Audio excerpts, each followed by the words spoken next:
Nutritionist भन्ने बित्तिकै चाहिँ हाम्रो माइन्डले नै वेट लस या वेट गेनसँग चाहिँ कनेक्ट गरिदिइहाल्छ होइन। तौल घटाउनु पऱ्यो भने, तौल बढाउनु पऱ्यो भने चाहिँ न्युट्रिसनिस्टलाई हायर गर्ने या न्युट्रिसनिस्टको सल्लाहहरू लिनु पऱ्यो भन्ने जसरी सोच आउँछ। नत्र यत्तिकै क्याजुअली न्युट्रिसनिस्टले के गर्छ भन्यो भने चाहिँ त्यति आइडिया नै हुँदैन। चाहिँ आज तपाईँहरूलाई कस्तो समयमा या न्युट्रिसनिस्टले चाहिँ कहिले कहिले कस्तो कस्तो समयमा चाहिँ तपाईँहरूलाई गाइड गर्न सक्छ भनेर चाहिँ 5-6वटा पोइन्ट्सहरू लिएर आएको छु। सुरुमा चाहिँ गट हेल्थकै कुरा गरौँ होइन। तपाईँलाई ग्यास्ट्रिकको समस्या छ, एकदम पाचनमा प्रब्लमहरू भइरहेको छ, ब्लोटिङ भइरहेको छ, औषधि खाए पनि एक दिन हुने अनि फेरि अर्को दिन पनि औषधि खानुपर्ने, त्यस्तो बेलामा चाहिँ you need a gut healing plan, gut healing food plan. So यो चाहिँ यतिखेर चाहिँ न्युट्रिसनिस्टको सल्लाह लिँदाखेरि चाहिँ राम्रो पनि हुन्छ। अब अर्को पोइन्ट आउँछ ब्रेन फग। जस्तै तपाईँ कुनै काम गर्न खोजिरहनु भएको छ तर कन्सन्ट्रेट पनि गर्न सक्नु हुँदैन, सानो कुराहरू बिर्सिरहनु भएको हुन्छ, कता कता जे पनि बिर्सिने, कुनै कुराहरू यादै नआउने होइन।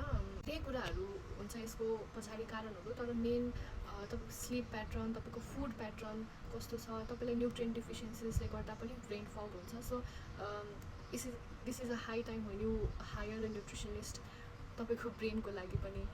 अब अर्को पोइन्ट भनेको चाहिँ एनर्जी। खाइ पनि रहेको छु होइन, अनि खाइ पनि रहेको छु तर एनर्जी नै छैन शरीरमा। कुनै काम गर्न लाग्यो थकै लाग्छ, कुनै काम यसो गऱ्यो कि त एकदमै थकै लाग्यो होइन, एकछिन पल्टिन्छु एकछिन बस्छु भन्ने खालको मात्रै दिमागमा आउँछ भने चाहिँ यो चाहिँ न्युट्रिएन्ट डिफिसियन्सिजले गर्दा पनि हुन्छ होइन। मेजर डिफिसियन्सिज हुने भनेकै माइक्रोन्युट्रिएन्ट्सको डिफिसियन्सिजहरूले गर्दा हुने हो यस्तो चाहिँ। सो अर्को पोइन्ट भनेको चाहिँ हर्मोनल डिसब्यालेन्सेसहरू, जस्तै महिलामा देखिने चाहिँ पिसिओएस, पिसिओडी होइन। यसमा पनि तपाईँले चाहिँ एउटा लाइफस्टाइल चेन्ज गरेर खानपिन मिलाउनु भयो भने चाहिँ पिसिओएस, पिसिओडी चाहिँ ट्रिट गर्न सकिन्छ।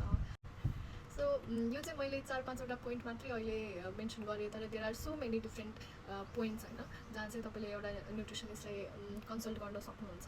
सो आफ्नो शरीरको भित्री स्वास्थ्य सुधार गर्नको लागि चाहिँ एउटा न्युट्रिसनिस्टसँग सल्लाह लिन सक्नुहुन्छ। नमस्ते, म सान्त्वना तुलसीमा। मैले चाहिँ फुड इनोभेसन, न्युट्रिसन एन्ड हेल्थमा चाहिँ मास्टर गरेको छु from Asian institute of technology, AIT थाइल्यान्डबाट।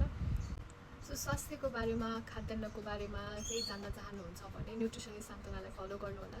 र कन्सल्टेसन गर्न चाहनुहुन्छ भने पनि हजुरहरूले मलाई डिएम गर्न सक्नुहुन्छ, मेसेज गर्न सक्नुहुन्छ। Thank you.